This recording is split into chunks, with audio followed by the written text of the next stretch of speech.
Olá, eu sou Cíntia Dias, coordenadora de comunicação institucional da Ecovias Capixaba. E eu sou Maíra Mendonça, analista de comunicação da Ecovias Capixaba. E este é o podcast Novos Caminhos. A gente criou esse podcast exatamente para tirar as dúvidas sobre o contrato modernizado da Ecovias Capixaba.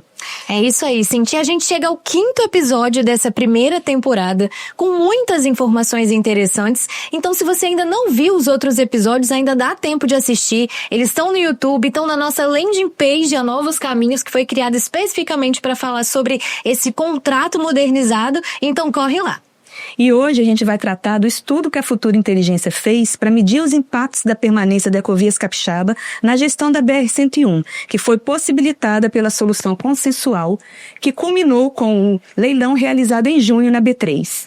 E hoje, para falar sobre esse assunto, a gente traz 2 convidados super especiais. Roberto Amorim, diretor superintendente da Ecovias Capixaba, e professor Orlando Kalimann. Esses convidados, eles são tão de peso, gente, que eu vou pedir para eles mesmos se apresentarem. Roberto, faça as honras da casa, por favor. Olá, eu sou Roberto Amorim, diretor superintendente da Ecovias Capixaba. Eu estou nessa função há 3 anos e dos nossos objetivos, eu acho que foi exatamente esse que vocês trouxeram, a gente buscar uma alternativa a um contrato que infelizmente acabou não acontecendo como a gente imaginava, né? E dado esse desafio, a gente tinha que tornar alguma coisa que parecia até impossível, alguma coisa viável. Então isso, eu acho, junto com todo o time da Ecovias Capixaba, a antiga Eco 101, né? Acho que a gente foi exitoso e esse momento que a gente está agora, exatamente, eu acho que mostra os resultados desse trabalho de 3 anos e de todo um time, toda uma equipe. É isso. Professor, por favor. Orlando Kalimann, na verdade eu sou economista, né? Fui professor da Universidade Federal do Espírito Santo, Departamento de Economia, por basicamente 30 anos, né? E também, hoje eu sou diretor da Futura, né? Que era o Instituto Futura, né? Fui sócio da Futura, né? Por bastante tempo, né? A Futura é uma empresa de pesquisa, de estudos, né? Com mais ou menos 30 anos, né? De existência. Hoje é parte da Apex Partner e a gente atua tanto em pesquisa, vamos chamar assim, pesquisa direta, né? Quanto estudos com base em dados secundários, né? Inclusive planos de desenvolvimento, estudos específicos, potencial do mercado, estudo desse tipo que nós fizemos inclusive para Ecovias, né? Uhum. Bem completo. A gente vai começar com você, professor Kalimann.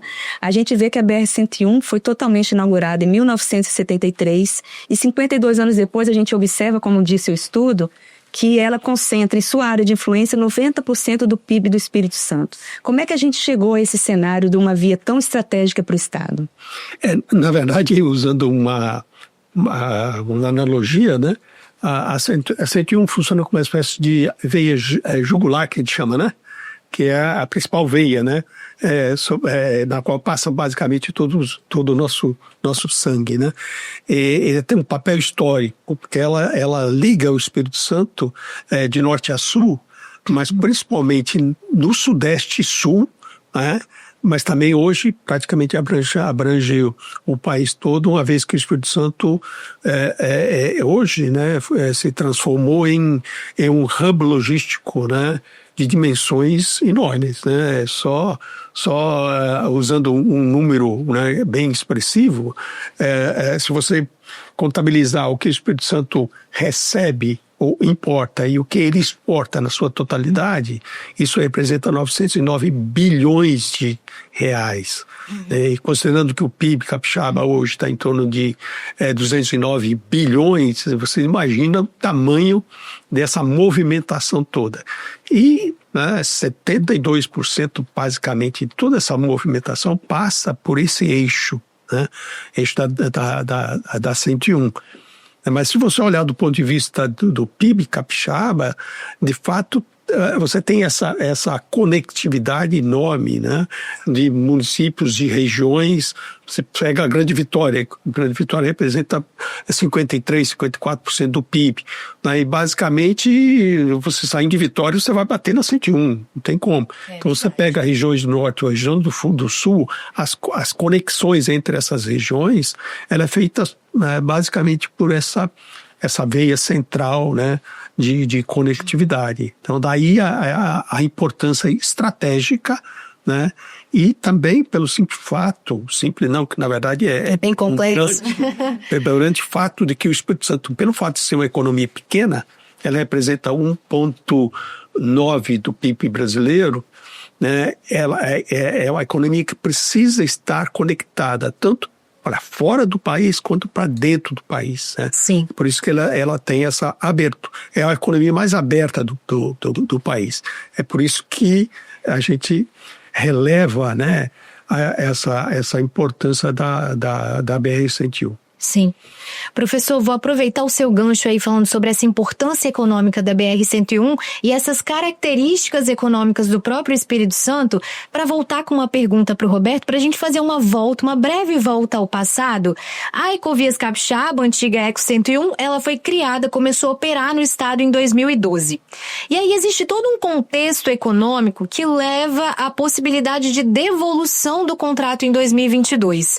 A gente tem a crise econômica de 2014, aumento de taxa de juros, PIB caindo, inclusive, coincidentemente, no início da concessão, o crescimento econômico do Espírito Santo ficou abaixo do crescimento do país, uma coisa que não acontecia desde a década de 70.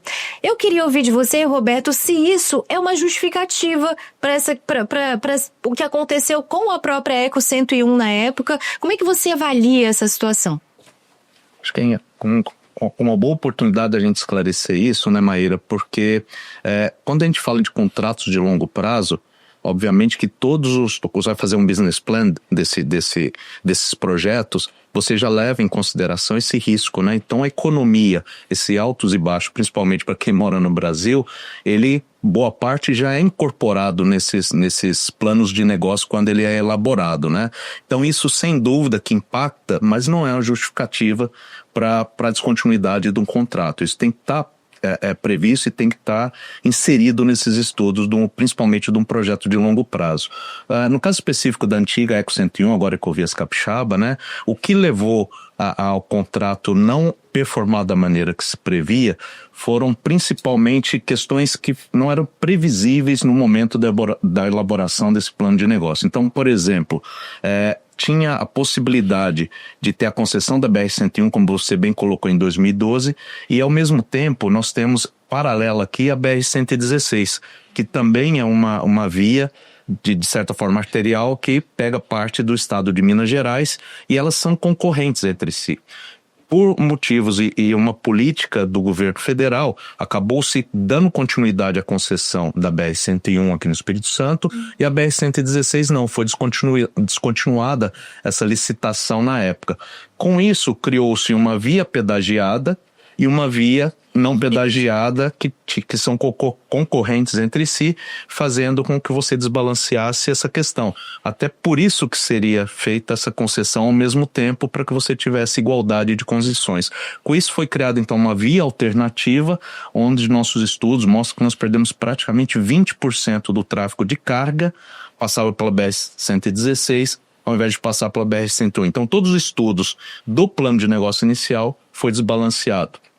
Outra coisa que teve uma influência muito grande, previa-se que o contorno do Mestre Álvares estaria pronto em 2012, inclusive o contrato original da concessão prevê isso muito claramente, tem um capítulo prevendo isso, e isso acabou não acontecendo. Nós tivemos a inauguração do contorno do Mestre Álvaro em 2022, 10 anos depois. Praticamente 10 anos depois. O que ocasionou isso? A operação da rodovia ocorreu por dentro do município de Serra, que nós conhecemos, é praticamente uma avenida, são 31 quilômetros de uma avenida, e o contorno do Mestre Álvaro seriam 12, 13 quilômetros a menos numa área rural. Então, em termos operacionais, é muito mais complexo, um custo muito maior, então esses são itens não previsíveis, entre outros, né? Nós podemos citar, por exemplo, o próprio licenciamento ambiental, né? A gente sabe que a gente tem um desafio grande em Soretama, mas num primeiro momento, como a forma foi concebido o licenciamento ambiental, o trecho norte não podia ser divisível, vamos dizer assim, ele era tratado como um licenciamento único de serra até a divisa com a Bahia, e isso impossibilitou a gente iniciar obras em trechos que não tinham, no primeiro momento, esse impacto na reserva. Com isso, é até interessante, né, professor? A gente que trabalha com números, a gente tem uma primeira percepção que postergar obras tem um ganho. Talvez no primeiro momento possa acontecer porque eu libero meu fluxo de caixa. Só que no médio e longo prazo, aquele crescimento de tráfego, o crescimento da economia que você coloca no plano de negócio, ele não acontece, porque você não executou as obras que deveria. Não fez o investimento necessário. Não fez o investimento necessário para suportar aquele crescimento. Então aquele crescimento não acontece. Então isso no médio e longo prazo acaba sendo, como a gente diz no popular, acaba sendo um tiro no pé. Então o benefício que pode parecer significativo no início não é interessante no médio e longo prazo. Então com isso tudo, foi ocasionando um ambiente em que o plano de negócio não performou nem perto do que se previa e obviamente ele acabou não sendo sustentável. Então isso, Maíra, só para a gente exemplificar, né, que a questão econômica obviamente que impacta, mas ela tem que estar inserida nos estudos, principalmente de um plano de negócio de médio e longo prazo. Eu vou aproveitar só para fazer uma perguntinha extra, Roberto, para a gente complementar isso. O contrato modernizado traz essa previsibilidade? É isso que diferencia ele do anterior? Sem dúvida nenhuma. Esse eu acho que é um dos grandes benefícios, e a gente até comenta isso, né? Talvez não seja uma modernização ideal, mas é possível. Então, por exemplo, em termos de licenciamento ambiental, já é previsto o trecho norte em partes, tanto que hoje nós estamos com obras até João Neiva, enquanto trabalhamos de João Neiva a Linhares o licenciamento para que a gente inicie as obras. A própria matriz de risco do projeto também houve uma modernização, obviamente não só da concessionária, mas a própria Agência Nacional de Transporte Terrestre vem modernizando seus contratos, tanto que a Ecovias Capixaba hoje tem um dos contratos mais modernos, onde inclusive tem a previsibilidade de itens. Vou dar um exemplo aqui, né? Poucas pessoas sabem, mas o investimento numa obra de ampliação, numa duplicação, é praticamente o mesmo de uma restauração de pavimento. Ou seja, itens que entram na composição do pavimento, da restauração, têm um peso significativo, inclusive no valor da tarifa de pedágio. Isso para dizer que a matriz de risco hoje já prevê um risco compartilhado com a agência, ou seja, com a tarifa. Então, se eu tenho insumos do pavimento que subir muito acima da inflação, eu já tenho a minha matriz de risco já prevê uma adequação e a concessionária tem um reequilíbrio. Assim como se o meu tráfego crescer muito acima do que está previsto no plano de negócio, esse benefício também é repassado para a tarifa como forma de redução. Então você vê que o contrato ficou muito mais moderno, a matriz de risco muito mais justa, tanto para o empresário que faz lá os investimentos, quanto para quem utiliza a rodovia e paga o pedágio. Roberto, na verdade, os primeiros contratos de concessões no Brasil, eles eram muito frágeis, né? Exato. Eles continham, inclusive, até inseguranças jurídicas internamente, né? Até da não adequação ou não possibilidade, né, de você ter reequilíbrios, né, garantidos, ou pelo menos com agilidade de ser garantido, porque também tem essa questão, né? E eu acho que foi um avanço, esses novos contratos que estão surgindo agora, né, são mais seguros do ponto de vista do médio e longo prazo. Sem dúvida, isso sempre ficou o risco sempre com quem fazia o investimento, com o empresário, né? Uhum. Isso ao longo do tempo mostrou-se, no primeiro momento poderia parecer que, o risco tem que ser todo. Ao longo do tempo mostrou que tem políticas públicas que influenciam diretamente. Então a matriz de risco ela não fica sustentável se você colocar todo o peso num único participante da cadeia. Isso tem que ser distribuído, né? Mas a Eco também ela foi prejudicada porque havia a previsão de financiamento do BNDES. Verdade, bem lembrado, professor. Nós também tivemos era previsto, só para ter uma noção, né? Pegando o gancho aqui. Inicialmente o plano de negócio previa 150 milhões de aporte para o início da concessão. Até o 10º ano já tinham sido feitos mais de 1,3 bilhão de aporte para poder exatamente garantir as obras, que justiça seja feita, não foi paralisada em nenhum momento, né? E isso a gente acabou não conseguindo exatamente pelas obras não andarem conforme o previsto. O BNDES, que a princípio financiaria cerca de 80% do projeto, acabou estancando, né, a liberação dessas tranches, e todo o investimento foi feito com o aporte do acionista, exatamente, bem lembrado. Até para a gente posicionar nossa audiência, né, a concessão rodoviária no Brasil, esse modelo de negócios tem 30 anos, agora está na 5ª etapa, né, o primeiro contrato da Eco ficou ali entre a 2ª e 3ª etapa, né, Roberto, bem ali no meio do caminho, nem segundo nem terceiro, e a gente agora tem um contrato mais moderno do Brasil, e a gente vai ver aí realmente novos caminhos vindo por aí. Professor Kalimann, a gente vê aí, pelo estudo da Futura, né, apontando a BR-101 como principal infraestrutura de suporte ao hub logístico do Estado, uma vez que 72% do comércio interestadual utiliza essa rodovia. E aponta ainda as cadeias de valor que mais recebem o impacto, né? Eu queria perguntar quais são essas cadeias e qual o impacto da ausência de investimentos na BR-101 poderia causar a todo esse potencial logístico do Espírito Santo. Na verdade, o trabalho que fizemos, né, nós mapeamos as chamadas cadeias de valor, cadeias produtivas, né, que se distribuem, né, no território capixaba, né, por regiões, né, e que naturalmente todas essas cadeias produtivas elas são interligadas, ou seja, elas dependem da acessibilidade feita através da BR-101, né? Então você pega desde o norte, onde você tem a base de produção do Conilon. O Conilon é nosso grande produto, né, produto de exportação, e que basicamente utiliza, né, totalmente a BR-101, que aí você tem São Mateus, Nova Venécia, Colatina, aquela região ali do norte do estado, Jaguaré, Linhares, né, que são grandes produtores, né, e agora inclusive com a indústria do café solúvel, que também utiliza, né, enfim.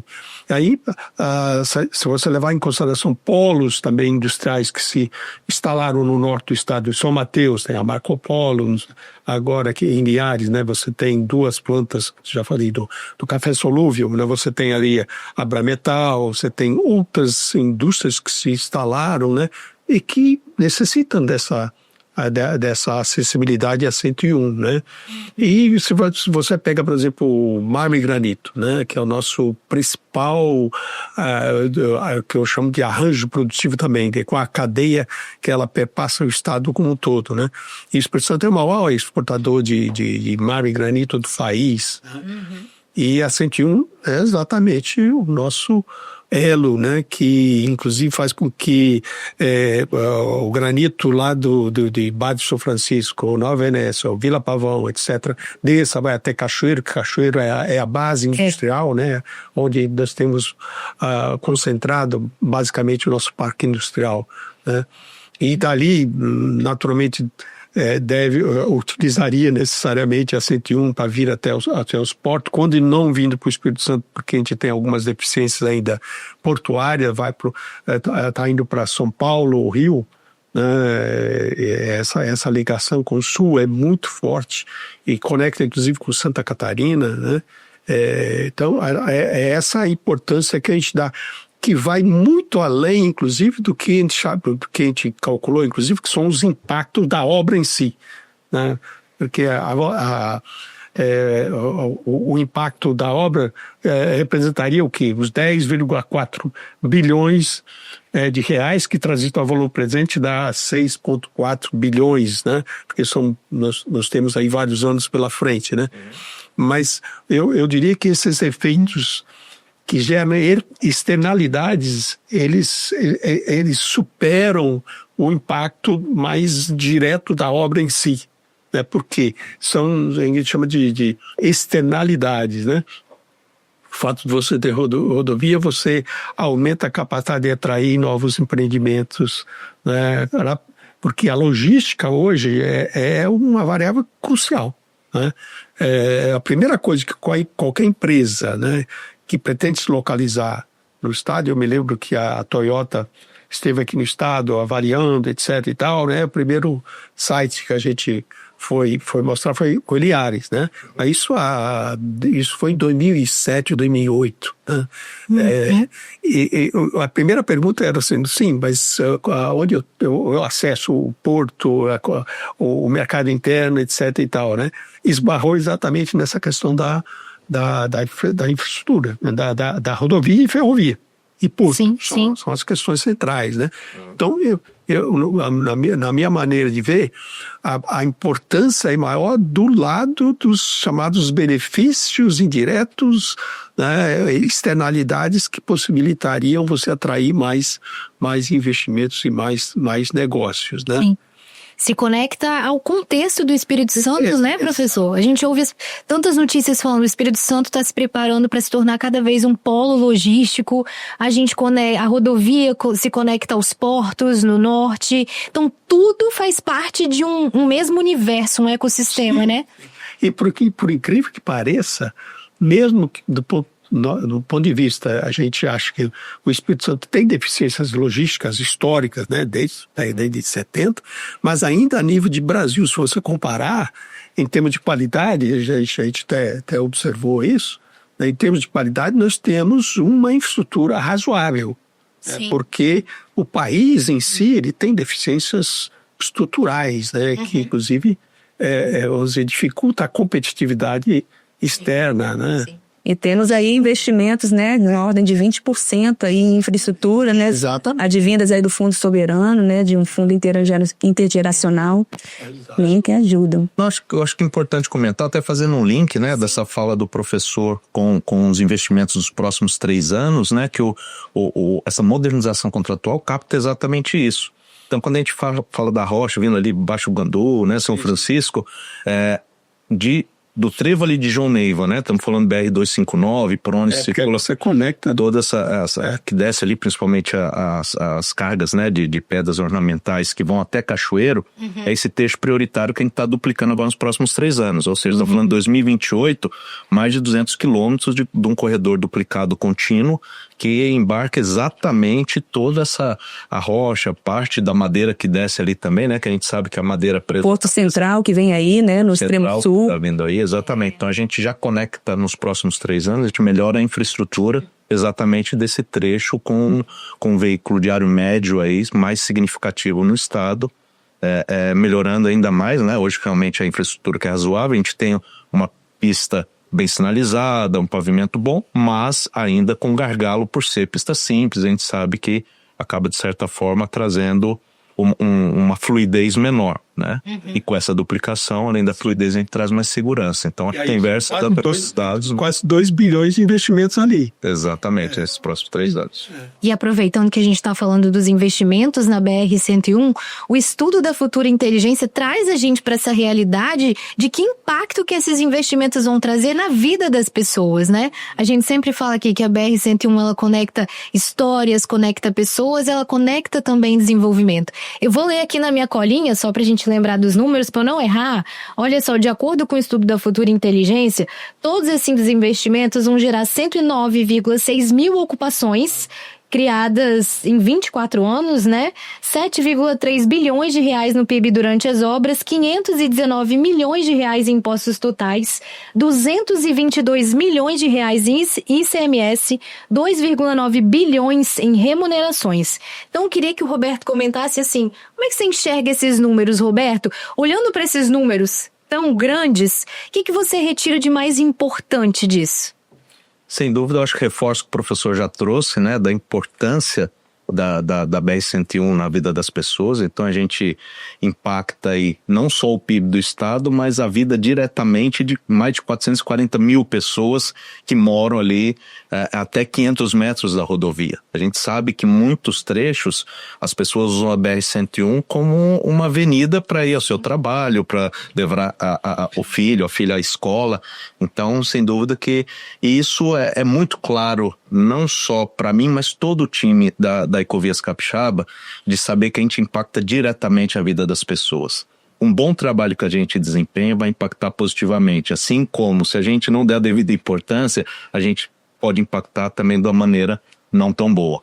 Então isso cada vez mais é incorporado na forma de trabalhar da Ecovias Capixaba, Tanto que uma coisa importante que nós, dentro de lições aprendidas desse histórico da concessão, a gente está mudando, inclusive, é exatamente essa forma de trazer mais informação para a sociedade, para que eles saibam o que está sendo feito, quando a vida vai impactar. Então, vou dar um exemplo objetivo, né? Toda obra de duplicação, assim que a gente tem pelo menos o projeto funcional, o que é o projeto funcional? É aquele primeiro esboço, quando a gente já sabe por onde vai passar a obra, se eu vou duplicar do lado direito, se é do lado esquerdo, se é no centro, a gente já tem buscado esse contato tanto com as prefeituras quanto com as comunidades, trazendo informações de como o projeto vai acontecer, quando ele vai acontecer, Sim. exatamente porque a gente sabe que a gente vai impactar ali diretamente. Uma escuta ativa, né? E também colhendo as percepções e tentando agregá-las ao projeto. Exatamente. Esteja pronto. Ser executado, né, Cíntia? Porque depois que eu já comecei a obra, tudo fica mais difícil, mais caro.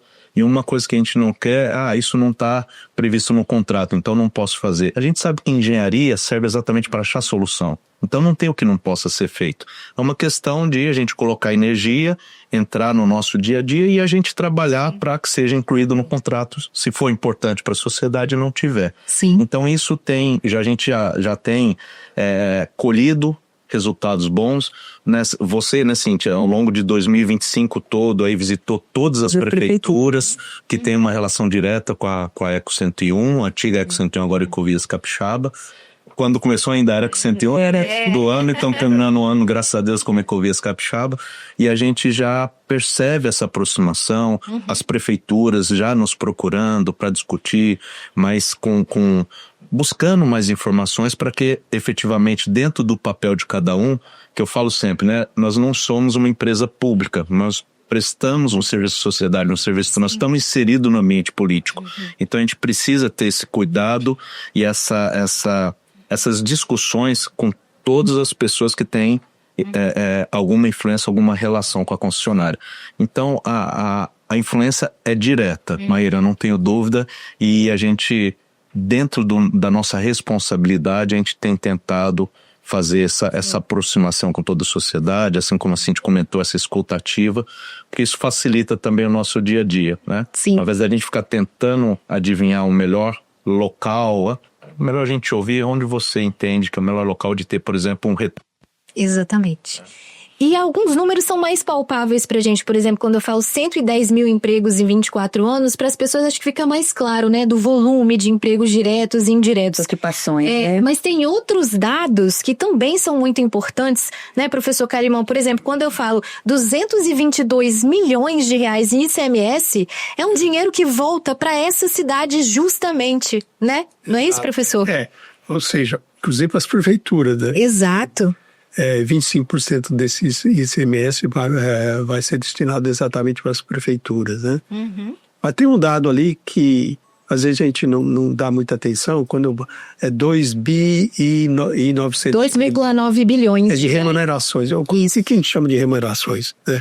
Porque o PIB, né, eles tem lá suas divisões, tem uma parcela desse PIB que ele se transforma em renda, que são salários, dividendos, distribuição, né? Ou seja, chamadas remunerações, né? E é um valor muito significativo. E tem uma importância porque remunerações, normalmente, ele tem uma liquidez maior, ele pode ser utilizado, né? Para compras, enfim, né? É o que faz a economia realmente andar, né? E com maior velocidade, né? E nos cálculos que a gente faz, é por isso que quando ele fala em quantidade de emprego ali, né, parece realmente muito, mas é porque a gente calcula o efeito direto, quer dizer, a obra aconteceu, empregou, mas ao mesmo tempo o fato da Ecovias, por exemplo, comprar serviço, comprar materiais, comprar isso, aquilo, você vai acionando várias cadeias produtivas. E ali você tem o efeito direto, aí você tem o efeito indireto, porque quem vendeu para você, ele vai ter que comprar de outros, né? E aí você vai ver uma cadeia quase que infinita, né? Que ela vai replicando, né? No limite, né? Subiram, né? Movimenta a economia. E o que a gente faz é exatamente tentar pegar pedaço por pedaço, somar esses pedaços, mas com um outro efeito, que a gente chama de efeito renda, no fundo, né? Que ao fazer isso, cada um também gera as remunerações. E essas remunerações, elas acionam outras cadeias, né? Inclusive, principalmente locais, porque ele vai no supermercado, ele vai no cabeleireiro, ele vai não sei aonde, ele vai nisso, vai naquilo, e faz como diz, a economia girar, né? Compra, venda, né? Que ele chama de é a construção de um mercado local, né? É por isso que o estudo da FGV, que foi feito para o DENIT, né? Ele calcula lá o impacto, tanto no PIB quanto no PIB per capita, né? É um pouco isso, né? Que ele vai aumentar em função da renda que passa a circular naquele município, por exemplo, né? E um dos dados mais interessantes que eu achei do estudo, professor, é que a cada R$100 que a Ecovias Capixaba investe, observa-se um retorno no PIB do Espírito Santo de R$114,25. Como é que a Futura chegou a esse valor, a esse resultado? Não, ali, é lógico, por trás disso tem toda uma metodologia até complexa, entendeu? Como diz, não daria para detalhar aqui, mas é isso que eu acabei de falar, que eu vou captando, né, esses efeitos, né? Esses efeitos. Né? Em camadas, ele vai em camadas, né? Vai em camadas. É porque a gente vai agregando valor. Né? Você investiu 100, né? Mas ali, esse investimento que a gente coloca lá em termos de valor, parte dele está comprando óleo, está comprando gasolina, está comprando serviços, contratando terceiros. É por isso que quando a gente faz o cálculo, a gente separa lá, né? O que é serviço, o que é obra, o que é edificações, o que é isso. E para cada uma deles a gente tem um multiplicador, né? Tem um com multiplicador 2, mas é que a gente chama de multiplicador do valor. Só que o valor ele é transformado em PIB, ou seja, o que é agregado naquele ano efetivamente, né? E a gente vai somando esses pedacinhos, né? Cada pedaço desse como se fosse uma somatória desse pedacinho, e que vai dar esse impacto. Um número muito robusto, com certeza. Acho que é legal destacar também, né, até pelo comentário da remuneração, a representatividade, né, do mais de R$40 ali do 100, mais 40. Remuneração, ICMS, ou seja, dá para a gente intuir que a grande parte, ou a maior parte, fica dentro do Estado, né? Exato. Então, além da gente gerar PIB para o Estado, a gente faz a economia do Estado girar. Então, a esse incremento, né? Exato. Mas é por isso que em economia, por exemplo, né, a gente elege investimento como fator decisivo para o quê? Para você tornar uma economia dinâmica e crescente, né? É o que faz movimentar a economia em investimento. Isso é investimento. É o que a gente chama de dinheiro novo que está entrando no mercado. Professor Kalimann até já citou esse estudo da FGV e do DENIT que mostrou que essas obras de duplicação, né, que são comuns nas concessões rodoviárias, têm um impacto muito positivo na geração de empregos. Elas chegam a aumentar em 2,1% o emprego formal e em 4,4% o PIB per capita ao ano. Então, Roberto, queria que você comentasse assim, por mais que algumas pessoas ainda critiquem muito o modelo de concessão, ela é muito mais que um pedágio, né? Sem dúvida nenhuma. Sem dúvida nenhuma, né? A gente sabe que se não fossem as concessões hoje no país, não teria a possibilidade de fazer esses investimentos tão importantes, né? Isso já é fato. O poder público não dá conta sozinho, né? Condição hoje sozinho de trazer os investimentos necessários. Então é imprescindível que as concessões, as privatizações auxiliem para que a gente acelere esses investimentos. A Cíntia bem colocou, a concessão já é um modelo de mais de 30 anos, então ele já está consolidado no país. Alguns estados até tiveram uma resistência inicial, isso a gente já vê. Podemos citar inclusive Minas Gerais, né? Agora está exatamente no momento da criação até de uma agência para regular isso, então Minas Gerais também já entendeu, né, os benefícios. Entendeu os benefícios da concessão, e como você bem colocou, Maíra, o pedágio Inclusive, ele não traz só obra, só investimento que é importantíssimo, né?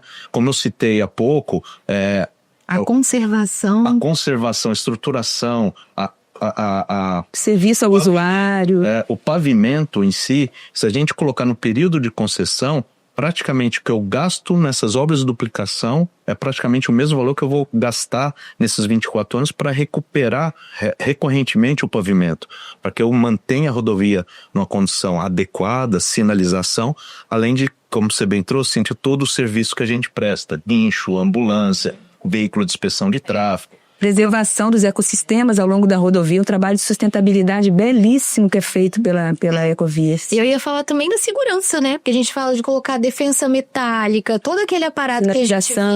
que às vezes a gente olha e acha, nasceu ali, não nasceu ali. Não brotou do chão. É muito trabalho que tem. Aquela roçada do lado da rodovia, tudo isso impacta no desenvolvimento, né? Tá dentro dessa cadeia. Tanto que a gente ouve muito, né? Você está num trecho concessionado, quando termina, você entra num trecho que não é concessionado, é nítido ali, a gente recebe muitos comentários nesse sentido, né? O tanto que é a percepção de quando você entra num trecho que tem concessão, num trecho que não tem, né? Sim. Mas eu vou aproveitar o seu gancho da segurança viária, né? E trazer uma preocupação que a gente tem. Em 2025, em termos de índices de óbito, não foi bom em relação a 24. Ele piorou. E aí a gente tem uma preocupação grande, porque cada vez mais, na verdade a gente entende, né, esse tripé quando a gente fala de acidentes, né? A gente tem, sim, a infraestrutura ser adequada e cada vez melhorada, a gente tem o equipamento que também tem que estar em boas condições, sempre sendo revisado, numa condição boa, mas a gente tem a atitude do condutor. E a gente percebe que ainda temos uma oportunidade grande de melhorar. E aí eu vou citar alguns exemplos. Por exemplo, praticamente metade dos acidentes com lesão grave ou óbito, o condutor não estava usando cinto de segurança. Por incrível que pareça, em 2025 ainda tem praticamente metade de pessoas que se acidentam gravemente sem estar usando cinto de segurança, né? A gente tem boa parte de acidentes hoje com um motociclista. E o motociclista, a partir dessa modernização contratual, ele é isento do pedágio. Então, naturalmente, que a gente vai aumentar a quantidade de motociclistas. E aí a gente não está colocando culpados. Mas a gente está falando o seguinte, o motociclista, numa rodovia que ele está ao lado, por exemplo, num caminhão de 30 metros de madeira, ele vai ter ponto cego e ele pode estar certo do jeito que for, que ele é a parte mais frágil. Então ele tem que tomar um cuidado maior, porque no caso do acidente, fatalmente, ele vai levar pior comparado a um caminhão de madeira, um caminhão de rocha. Então é quase com apelo, sabe, Maíra, que a gente faz aproveitando essa oportunidade para que cada vez mais a atitude no trânsito seja uma direção defensiva, com cuidado, porque 2025, em termos de acidentes, foi um ano muito trágico, se a gente falar em índices de óbitos, sabe? Eu acho, Roberto, que merece até um episódio sobre esse assunto, hein? Você acabou de dar uma ideia aqui pra gente abordar um tema de extrema relevância, né?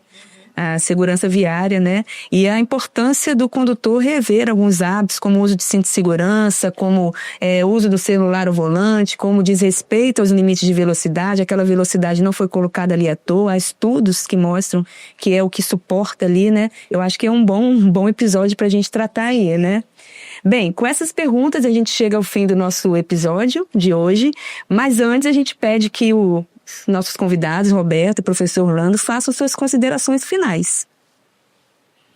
Bom, obrigado mais uma vez, muito legal toda vez que a gente tem essa oportunidade de bater um papo, trazer mais informações para quem está nos assistindo, e hoje com a presença ilustre do professor Calimã aqui, que sempre nos acrescenta muito, traz informações importantíssimas, e com esse estudo a gente entende que a gente tira uma foto do momento, sabe, professor?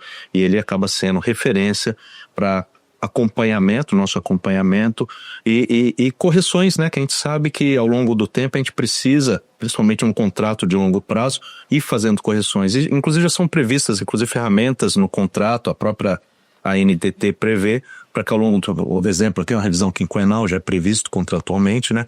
Para que de tempos em tempos a gente olhe para dentro, vê o que deu certo, o que não deu, e essa possibilidade, inclusive, se precisar incluir novos investimentos, antecipar investimentos dentro do do andamento normal de um contrato de longo prazo, né? Seria inocência nossa achar que em 2025 eu vou saber exatamente o que vai acontecer em 2048. Então, natural que ao longo da caminhada a gente vá melhorando, modernizando e sempre buscando atender da melhor forma a sociedade, quem depende da BR-101. Muito obrigado. Bom, primeiramente, obrigado pela oportunidade de estar aqui esclarecendo, né, esse estudo. É um prazer fazer esse tipo de trabalho. Eu pessoalmente gosto, né, é minha área, né. Satisfeito também por ter atingido o que a gente pactuou, né, como disse.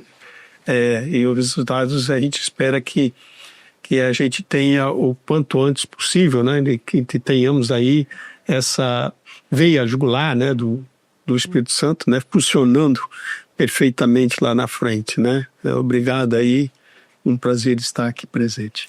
Professor Kalimann, Roberto, muito obrigada por essa aula. Foi muito legal ouvir vocês. A gente está encerrando o nosso podcast por aqui, mas a gente volta com mais episódios. E se você quer rever algum episódio, saber mais informações sobre o contrato modernizado da Ecovias Capixaba, acesse a nossa landing page. Vou dar o endereço para vocês, www.ecoviascapixaba.com.br/novos caminhos. A gente se vê por lá então. Muito obrigada, gente. Até a próxima. Obrigada. Até mais.